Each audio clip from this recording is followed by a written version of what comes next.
Sejam bem-vindos de novo aí ao canal. Eu vou precisar já pedir desculpas com antecedência, porque eu precisei gravar isso aqui com antecedência também, porque eu vou ter um compromisso hoje de noite e eu não vou poder fazer a transmissão online do estudo. Então eu resolvi já deixar gravado para não perder mais uma semana. Mas se Deus quiser a gente vai ter nossa porção ao vivo semana que vem, se Deus permitir. Então, essa semana a gente vai falar de Balak. Na verdade, é o Mehubarot, né? Hukat e Balak, são duas parashot. De novo, né? A gente está num ano um pouco mais corrido com questões parashot, né? Várias Mehubarot. E é uma parashá que tem vários aspectos e eu queria tocar um pouquinho em cada, fazer um pouquinho diferente do que a gente está acostumado, fazer um pouquinho mais dinâmico, né? Pra gente poder discutir vários tópicos dentro da Parashá. Como é uma Mehubara, é uma das Mehubarot, né? A gente tem uma... São duas Parashot. Eu não vou falar das duas, mas eu vou falar de algumas porções que são importantes de Balak, né? E começar do começo, de fato, né? A Parashá, ela basicamente começa contando pra gente do temor que existe no meio da nação de Moab depois da conquista por parte do povo de Israel dos impérios que estavam próximos, os famosos impérios de Sihon e de Og, né? São os dois reis que dominavam aquelas áreas ali que foram conquistadas. E esses dois territórios, por fazer fronteira justamente com o território de Moab, isso fez com que Balak, que era rei de Moab na época, ficasse com tanto medo que decidisse que aquela não era a forma correta de lidar com aquele inimigo que ele via como inimigo. E ele decide travar uma guerra espiritual e não puramente puramente física, que acabou que não deu certo para os outros povos, né? Então ele decide ir atrás de um profeta, né? O profeta dos povos, né? Do mundo, vamos dizer assim, que era Bilam, né? Existem várias histórias sobre Bilam, mas basicamente ele vai para contratar Bilam para amaldiçoar o povo, né? E o Rashi, baseado no Midrash Tanhuma, ele dá uma explicação para a razão, né, do medo de Balak, na verdade. E está em Bamidbar 22:4. E lá está basicamente escrito que Moab disse aos anciões de Midian: agora esta multidão lamberá tudo quanto houver ao nosso redor, como o boi lambe a erva do campo. E Balak ben Tzipor era rei de Moab naquele tempo. E Urashi sugere uma coisa muito interessante. Ele diz que se existem outros dois reis, se os outros dois reis nos quais ele confiava não foram capazes de segurar o povo, quanto mais nós, que somos mais fracos, algo parecido, né? Ou seja, de acordo com Urashi, o Balak tinha medo de que o povo conquistasse o território de Moab também, o povo de Israel, no caso. Assim como eles fizeram com os territórios que pertenciam a Og e a Sihon, né? Os reinos que eram muito mais poderosos que Moab, tá? Só que o Narmanides, o Ramban, com N no final, ele tem uma explicação que é diferente para explicar essa expressão de que essa multidão lamberá tudo que houver ao nosso redor, que é uma expressão meio estranha, né? Mas ele puxa isso para dizer que isso acaba expressando, essa frase expressa uma certa preocupação de que o povo não necessariamente controlaria, não pegaria o território deles, mas que controlaria plenamente o território ao redor de Moab. E assim o Ramban, ele vê não como medo de guerra, mas que Israel fosse capaz de controlar os demais territórios, se afirmando assim como uma potência daquela região, e que a partir daí passasse a entender que tem o direito de cobrar impostos das outras nações da região, né? Então é como se fosse assim: se vocês querem continuar sem guerra, a gente vai cobrar os impostos para vocês, como se vocês estivessem devendo alguma coisa pra gente para não ter uma guerra, certo? E ele sugere isso. E por que ele sugere isso? Principalmente porque Moab não via como uma possibilidade o povo atacar, né? Diferentemente do que Urashi fala a partir do Midrash Tanhuma. Por que ele fala que tipo, Moab não percebia Israel como um inimigo no sentido militar, né? Justamente pelo fato de que lá em Devarim, no capítulo 2, é indicado, né? E assim como vai ser, a gente vai ver essa frase daqui a pouco, Devarim, mas também no Sefer Shofetim, nos Juízes, no capítulo 11, Israel meio que pede passagem, né? Não pede não entra em guerra e sim pede passagem para passar pelo território de Moab de uma forma pacífica, especificamente. E quando eles foram negados, quando disseram não, vocês não vão passar, eles dão a volta também de forma pacífica. Então Moab não tinha motivo nenhum para assumir, basicamente, que Israel seria hostil a eles, né? E o Ramban, ele ainda diz que Moab, de alguma forma, aprendeu que o próprio Hashem teria ordenado Israel a não atacar Moab. E isso está bem descrito na Torá em Devarim 2, no Passuk 9, que diz o seguinte: e Hashem disse-me, não molestes a Moab e não farás guerras contra ele, porque não te darei a terra, da sua terra por herança, da terra de Moab por herança, pois dei a Ar, que é o nome do lugar, aos filhos de Lot por herança. Então, claramente, não existe essa possibilidade para o Ramban de uma invasão por parte de Israel à terra de Moab, né? Então, a única preocupação seria o quê? Essa possibilidade de um imposto. Tá, a gente está em volta aqui para vocês também terem coisa de fora, vocês têm que pagar o imposto. Mas aí vem o Riscone e ele dá uma razão para a preocupação com um ataque mesmo, né? E a Torá disse anteriormente que a terra do Emori, do Emoreu, que foi capturada por Israel, antes era também parte do território de Moab, que foi conquistado pelos Emoreus, certo? Moab perde esse território antes do ataque do povo de Israel, mas ainda assim Moab reconheceria aquele local como território seu. Então, o que acontece? Quando Israel ocupa aquele território e não devolve, ele entende, Moab, eles, né, no caso Balaque e Moab, entende o quê? Como um indício de que Israel não teria problema nenhum em continuar uma conquista. E atacaria Moab logo em seguida. E o Riscone cita lá Gemarai Hulim, lá em 60b, na página 60b, que basicamente diz o quê? Que uma vez que os Emori tomaram aquele território, esse território não pode mais ser visto, não pode mais ser considerado como Moab em si.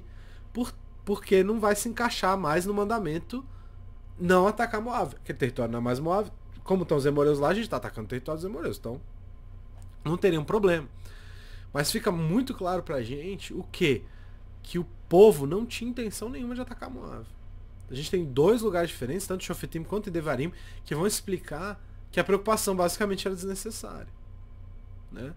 E ainda tem aquele Passuk que Moab também tinha consciência de que Hashem falou, não, esse aqui é para os filhos de Lot, não é para vocês. Parte de vocês está para lá, né?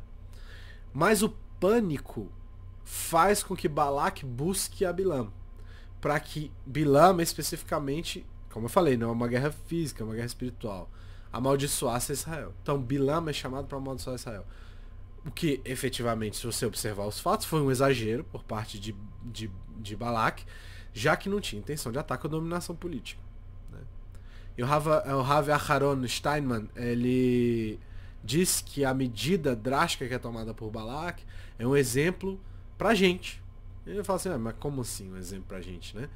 De como relacionamentos, muitas vezes, porque a gente brinca com a história de primo, mas eram primos de fato, né? Eles eram filhos de Lot, então é da mesma família, Lot era sobrinho de Abraão, né? Então existe uma ligação entre o povo de Israel e aquela galera ali, né? Então existe um relacionamento. E o Rav Aharon Steinman, ele fala que esse é um exemplo de que como os relacionamentos podem ser desgastados ou até mesmo destruídos, né? Por conta de uma desconfiança. Que por muitas vezes a gente tá no relacionamento e a gente acaba vendo intenções de outras pessoas com certa malícia, né? Não é muito difícil você encontrar situações ou ver uma hostilidade surgir dentro de um relacionamento por causa de uma interpretação errada, negativa de palavras ou ações de outras pessoas, né? E assim, isso em todos os níveis, seja no nível romântico, seja no nível de familiar, seja no nível de comunidade, a gente vê isso, né? Assim como Balaque também assume de uma forma incorreta de que Israel planejava iniciar ataque. O que ele faz? Ele tenta se defender antes e de qualquer forma. Isso parece com as pessoas que se sentem ameaçadas ou feridas por alguém que, na verdade, pode até ter cometido um erro, mas agiu de forma inocente, né? Óbvio que essas coisas têm que ser discutidas e têm que ser explicadas, né? Mas esse temor desnecessário, essa visão negativa e com malícia, efetivamente, de Balaque, pode ensinar a gente que, às vezes, pensar bem naquilo que foi dito e reconsiderar antes de assumir que o outro foi mal intencionado é uma coisa positiva. né? E que a indignação nem sempre é necessária para todas as ações, ainda mais com pessoas que são próximas, né?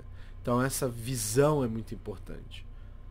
E daí a história, essa é a primeira porçãozinha que eu achei interessante. A história ela vai continuar com Balak indo atrás de Bilam de fato. Bilam nega, é todo um joguinho, né? Bilam fala, não, eu só faço aquilo que Hashem me manda. E Hashem não tá me deixando ir. Aí beleza, aí os emissários voltam, falam, ele não quer vir porque Hashem não deixou. Aí Balak fala, não, vocês vão trazer ele de volta.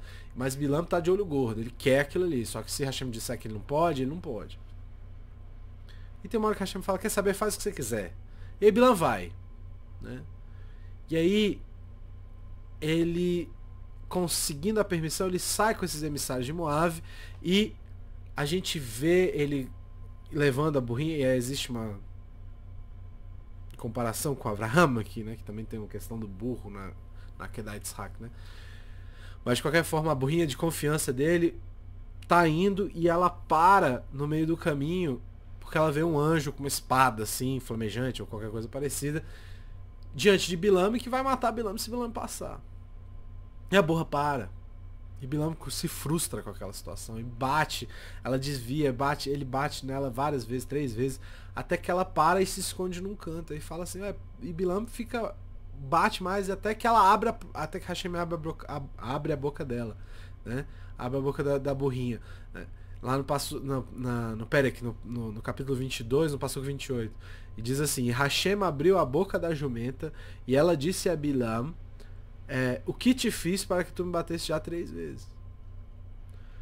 E essa frase, assim, primeiro a ironia da história toda, né? O grande profeta que não vê o anjo que está ali pronto para matar ele, mas a burra que é um animal comum, que já não é mais comum a partir daqui, mas não é que é capaz de enxergar e salvar o mestre, não só isso, né? Não vou entrar nas histórias do Midrash, porque não vem ao caso, mas o que é interessante é que é o comentário dos Forno.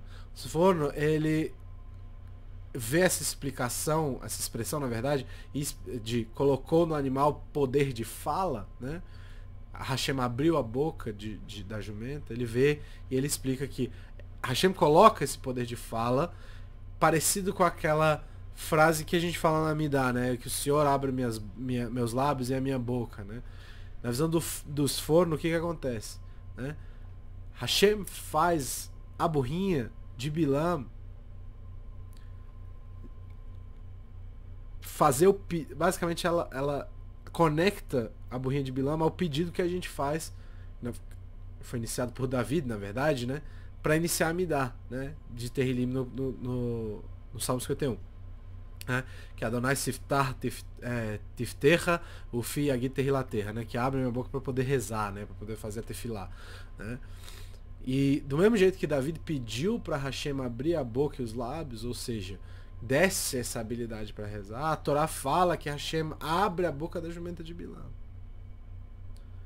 na burrinha, né? E aí o Rav Yeruham Levovitz, ele acha impressionante a comparação feita pelos Forno, assim como provavelmente todo mundo que ouviu, de basicamente fazer um animal falar e rezar de forma própria, de forma adequada, né? Mas se a gente pensar bem, fazer a jumenta falar, o que está acontecendo? É transformar um animal em uma coisa sobrenatural. O que David Ameller pede, o que o rei Davi pede, não é tão drástico assim, não é tão bombástico, né? Já que tudo o que ele quer é ser capaz de rezar de forma adequada. Então, fica a pergunta meio de cara aqui. Como que a gente pode comparar essas duas questões? Uma coisa absolutamente sobrenatural com uma coisa normal de ir rezar a Amidá. Tá? E o Rav Yeruham, ele explica que de fato, a gente recebe em toda a Amidá uma oportunidade de passar por uma transformação praticamente sobrenatural. Que essa transformação não é menos significativa do que aquela pela qual a burrinha de Bilam passou. Você se colocar diante de Hashem e falar com ele cria uma situação diferente pra gente, na qual a gente é levado para outros ambientes, para um ambiente muito mais elevado. Tanto que a gente tem todo um processo durante as rezas para chegar na Amidá, né? um processo que tem o poder de aproximar algo tão pequeno como o ser humano, aproximar essa coisa minúscula ao infinito. Tem o poder de transformar a gente em pessoas que nós às vezes não éramos antes, pessoas melhores. E além disso, o comentário do Sforno talvez mostre pra gente que pequenas coisas, pequenas melhoras, são muito significativas. Mesmo que a gente não enxergue. Até porque Bilam não ficou impressionado. Essa é a parte interessante, né? Bilam não fica impressionado com a jumenta falando. Eu acho normal. Ah, ele responde ela. Não, você tá machucando meu pé aqui. Como é que você quer que eu não te bata? Então, Bilam não percebe essa mudança radical na jumenta. Mas essa melhora das nossas rezas, nas nossas conexões com Deus, efetivamente são qualitativas e não quantitativas. Não adianta nada você fazer a me dar 3 vezes por dia e tá em outro lugar. Começar lá a fazer a Adonai Tiftar Ufi Agiter Laterra. Não adianta nada fazer isso e não abrir tua boca de fato. Tá lá assim, tá. Daqui a pouco eu vou tomar um café. Daqui a pouco eu tenho que resolver não sei o que. Não, aquele momento ali, depende da pessoa, obviamente, mas aqueles 20, 40 minutos são minutos preciosíssimos para isso. Minutos de transformação absurda, assim como foi, pelo comentário do Sforno, a transformação da burrinha de Bilam. Então é uma transformação qualitativa e não quantitativa. A diferença entre uma reza qualquer e uma com concentração e foco, com aquela famosa Kavaná, é como se fosse a diferença entre um animal comum, um burro comum, e a burrinha de Bilam nesse momento. Que fala. Né? Não só fala, demonstra um sentimento de injustiça. Né? Então a gente nunca pode subestimar o significado de cada passo pequeno que a gente dá em busca de uma melhora com a conexão com Deus e uma melhora pessoal, uma melhora nossa. Porque cada pequeno progresso, cada pequeno passo é um progresso substancial e precioso. E transformador, que nem o Sforno falou. Podendo fazer com que a gente nos torne pessoas melhores de fato. E aí a gente é obrigado a chegar na parte mais final da Paraxá. E a parte final da Paraxá tem uma frase que eu acho que sempre deixa as pessoas pensando, principalmente quando elas percebem que essa frase veio de Bilam. Né? Porque essa frase que existe na Paraxá é talvez uma das frases mais famosas que exista no nosso meio. Né? Não é a mais de todas, obviamente, existe Shemais, não é o Shema, né? Existem outras frases tão importantes, que são mais importantes às vezes. Mas essa frase é marcante, principalmente pelo fato de onde ela vem e o que ela representa.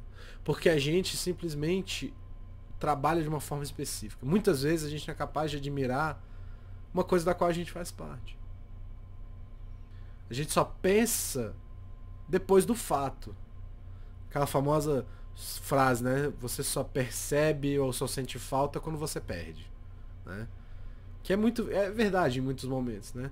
Porque quando a gente está dentro de uma situação, a gente tem muita dificuldade de ver o todo daquela situação. A gente vê coisas muito específicas, a gente está sempre ali, a gente vê as coisas específicas. Ah, isso aqui tá errado, isso aqui tá certo, isso aqui tem que melhorar, isso aqui tá uma porcaria. E a gente é muito negativo às vezes. Fala assim, seria melhor se eu saísse. Né? E não tem dúvida de que a gente tem vários problemas no mundo judaico comunitário. Né? Crises educacionais com colégios fechando, por exemplo. Os colégios judaicos se juntam para não fechar, fecham porque não tem mais verba, custa muito caro e tudo mais. Né? Determinadas comunidades são muito pequenas ou muito problemáticas, a gente tem tudo isso. Né? Tem problemas dentro da religião. O que é Alahá, o que não é, o que tem que ser seguido, o que não pode. Existem vários problemas dentro da comunidade e todos eles são legítimos. Tá? Mas muitas vezes a gente não consegue enxergar a beleza e a beleza, na verdade, da vida perto da Torá e dentro das comunidades judaicas. A gente vive o judaísmo em comunidade. Né? A gente não consegue enxergar. Mas, por exemplo, a minha comunidade, que é pequena, consegue sobreviver de alguma forma milagrosa. E a gente, tem tudo quanto é tipo de gente aqui. Mas tem pessoas altamente capacitadas que muitas vezes não são o que você espera. Né? Então a gente não... Para aquela pessoa que olha de fora, aquilo que aquele de dentro tá reclamando, muitas vezes aquela pessoa de fora fala, nossa, isso aqui não tem como tá funcionando, e tá. Então isso aqui é um milagre, a gente tem que aplaudir isso aqui. Mas dentro, quem tá dentro não consegue. De qualquer forma, e de forma trágica efetivamente, eu acabo me lembrando de uma história que não é tão antiga assim, mas me faz lembrar um pouco dessa dificuldade que a gente tem muitas vezes de ver o positivo dentro da comunidade especificamente. Uma coisa que aconteceu antes da pandemia, né? Tinha um jovem rabino chamado Reuven Bauman, que acabou sendo levado por uma correnteza quando ele tenta salvar um dos alunos dele que caiu no mar e não sabia nadar. E toda a comunidade judaica mundial meio que se une, e principalmente a americana, formou um mutirão para procurar pelo rabino, enquanto o resto das comunidades do mundo rezava por ele, esperavam, obviamente, ansiosamente por notícia daquela pessoa. Né? E esse foi um processo doloroso quando se percebeu que se perdeu o indivíduo. Mas, de qualquer forma, todo mundo queria o resultado positivo. Não importa se ele era ortodoxo, não importa se ele era reformista, nada disso importava. O que importava era a vida e o fato dele ter dado a vida dele por um jovem. Né? Mesmo ele também sendo jovem. A gente fala muito pouco dessas coisas. Tem uma outra, que também não faz tanto tempo assim. Uma pequena criança chamada Eliana, no caso Hannah Bat Shani, foi diagnosticado com o que a gente chama de SMA, né? Que é Spinal Muscular Atrophy, que seria em português atrofia muscular espinhal do tipo 2, que é uma doença genética raríssima que cria vários problemas para o indivíduo, né? Impede a pessoa de andar, de se levantar e às vezes mesmo até de respirar, porque comprime a parte de dentro da coluna. E ela precisava de um remédio. Existe um remédio que melhora bastante a situação, né? Que basicamente age de forma genética, né? Para criar uma possibilidade de vida melhor para esse indivíduo. E esse remédio é conhecido como sendo o remédio mais caro do mundo. Ele custa somente 2 milhões e 200 mil dólares. Tá? E é uma dose única. E em poucos dias, por uma doação num site chamado HesedFund.com, eles conseguiram dinheiro para ajudar essa menina. E eu tenho certeza que existem dezenas e milhares de histórias acontecendo agora, que são exemplos tão bons quanto esses. Ela precisava de um remédio e a gente conseguiu resolver rapidinho. Baruch Hashem. Mesmo com todas as dificuldades e durezas da vida, existe uma beleza nessa vida judaica. Ah, mas a Alahá é difícil. Ah, mas fazendo isso aqui é difícil. Sim, é difícil. Ninguém diz que é fácil. Servir a Deus não é fácil. Servir o infinito não é fácil. Mas a gente é ordenado a fazer. Né? A vida judaica, a vida em comunidade, é assim também. Infelizmente, às vezes a gente precisa de um Bilam. O cara que quer matar a gente, que tem a perspectiva de fora, que vai até o topo de uma montanha, prepara 7 altares pra amaldiçoar o povo inteiro. Que não tinha uma intenção nenhuma de atacar também, diga-se de passagem, igual a gente tá falando desde o começo. Mas quando ele sobe lá e ele vê o acampamento, ele fala: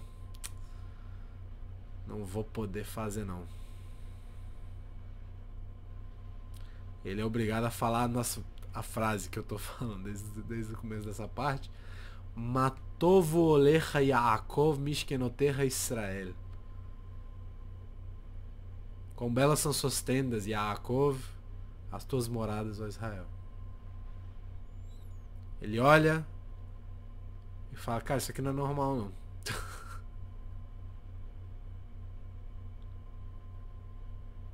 Isso aqui é diferente. Não tem como amaldiçoar. Infelizmente vou ter que abençoar, por mais que eu quisesse amaldiçoar. Muitos tentaram fazer isso também, né? Às vezes uns até conseguiram. Não conseguiram fazer o que eles queriam de final, né? O objetivo final não conseguiram. Mas tentaram. Então às vezes a gente precisa dessa perspectiva meio de drone, né? Lá de cima, olhando tudo de cima, pra sair dessa bolha de que a gente só tem dificuldade, de que a gente só tem problema. E olhar a beleza que é fazer parte de um povo, de uma comunidade, de uma família como essa. Isso vale pra tudo. Isso vale pra tua vida de comunidade, pra tua vida de judeu, pra tua vida de familiar, até individual. Às vezes você tem que se olhar por fora também. Bilam, em compensação, tem um problema oposto. Ele se acha o visionáriozão, mas as pessoas assim não são capazes de ver o que tá na cara dele, né? Logo na cara dele, embaixo do pé dele. Porque a jumenta percebe o perigo bem antes dele, que nem eu falei, é irônico, né? Mas ele só consegue ver a própria raiva. Ah, essa jumenta desgraçada apertou meu pé, vou dar uma porrada nela. Ele não vê o anjo que tá ameaçando ele logo adiante ali. Essa semana, nossa paraxá apresentar essa combinação aí. O povo judeu é meio capaz de ver tudo, mas mais por dentro. E Bilam Rachá não consegue ver lá aquilo que está embaixo do nariz dele, mas ele consegue ver de fora. E quando ele vê de fora, ele não percebe só os problemas. Na verdade, ele nem vê os problemas, ele só vê a beleza. E essa beleza não é qualquer uma. É uma beleza enorme, gigantesca. Ao ponto dele que tava querendo amaldiçoar o povo, fala, cara, não tem como. Não tem condição nenhuma de eu olhar para isso aqui e falar que isso aqui é ruim.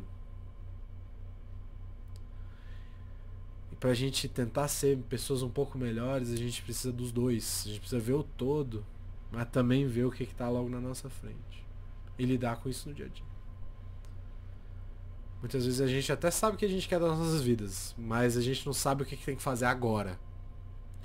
E muitas vezes o contrário também é verdade. Eu sei o que eu tenho que fazer agora, mas e depois? Pra que serve estudar a Torá mesmo, hein? A Paraxá dá essa dica pra gente. De que a gente tem que ver o agora e tem que ver o longo prazo.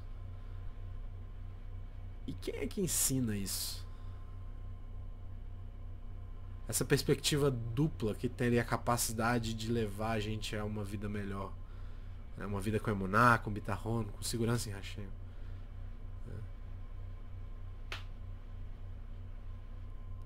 Essa vida só é alcançada por quem está explicando. A Torá está dizendo, é aqui que você vai aprender. Você vai aprender isso aqui, agora. Continua. Para que serve estudar a Torá? Serve para abrir essa perspectiva. Essa perspectiva mais individual, essa perspectiva mais ampla. Então é para isso que a gente tenta estudar a Torá toda semana. Para isso que a gente tenta estudar a Torá todo dia, quem pode. Para isso que a gente tenta gravar, ver estudo, ler livros, estudar a própria Torá todo dia. Para que a gente possa ser grato por fazer parte de uma comunidade tão bonita e tão forte. Por ser capaz de visualizar o todo e o agora. E isso vem dessa possibilidade que foi ensinada pra gente. Estuda isso. Torat Chaim. As leis pra vida, né?